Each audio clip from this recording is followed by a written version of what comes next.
आपको मैं एक बहुत डिफरेंट और एक बहुत इम्पॉर्टेंट कंसेप्ट समझाती हूँ। देखो बच्चों, अगर सपोज कोई एक्सपेंस है बिजनेस का और वो बिजनेस का एक्सपेंस जो है वो उसके ऑनर ने पे करा है, या फिर हम कह सकते हैं क्लास 12th के अकॉर्डिंग किसी पार्टनर ने पे करा है, तो देखो ये बात तो पक्की है, एक्सपेंस किसका था? बिजनेस का था। तो जो एक्सपेंसेस होते हैं वो क्या होते हैं बच्चों? डेबिट होते हैं।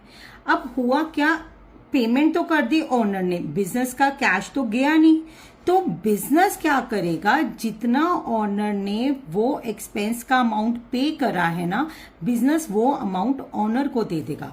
तो इसकी जर्नल एंट्री बनेगी बच्चे, एक्सपेंस अकाउंट डेबिट टू, अगर वो पार्टनर है तो पार्टनर्स कैपिटल अकाउंट, अगर वो ऑनर है तो ऑनर्स कैपिटल अकाउंट।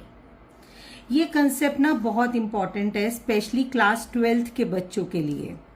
जब वो लोग पढ़ते हैं कि फर्म जो है डिसॉल्व हो रही है, या वो पढ़ते हैं नया पार्टनर एंटर हो रहा है, या रिटायरमेंट हो रही है, तो बहुत बार ऐसे क्वेश्चंस आते हैं जिसमें कहा जाता है जो एक्सपेंस है ना वो पार्टनर ने पे करा है। जैसे मैं आपको एक क्वेश्चन दिखाती हूँ, क्लास 12th की अकाउंट्स की बुक में एक जर्नल एंट्री है, expenses on revaluation of ₹5,000 paid by Leena.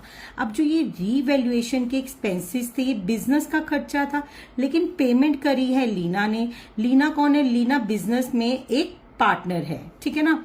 तो अब हुआ क्या, बिजनेस से कैश तो बाहर निकला नहीं। अब लीना जब पेमेंट कर देगी वो बिजनेस को बोलेगी भाई मैंने तुम्हारे हिसाब से ये 5,000 रुपए पे करे हैं, तो तुम मुझे 5,000 रुपए दो। तो एंट्री बच्चों इसकी बनेगी फिर क्लास 12th के हिसाब से, revaluation account debit to Leena's capital account, और अमाउंट आएगा बच्चों इसका 5,000।